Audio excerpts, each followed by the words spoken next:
Syria peace talks has said it was urgent for Russia and the United States to reach an understanding to avert a military escalation that could effectively dismember the country.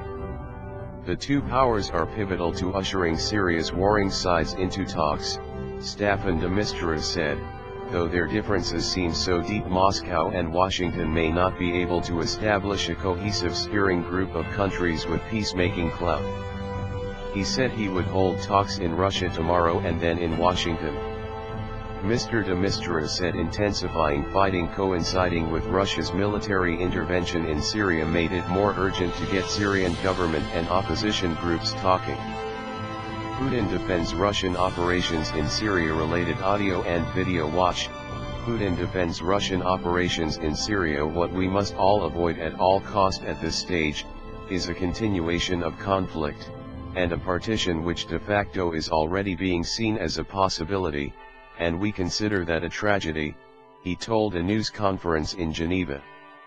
At the same time the situation could move into a toxic type of cocktail, a combination of a creeping Afghanistan with shades of Libya and Somalia.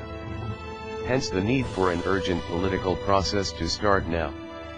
Russia's entry into the civil war on Syrian President Bashar al-Assad's side had introduced new dynamics into the situation and quickly displaced 40,000 civilians, Mistura said, and more could flee if they feared intensified fighting.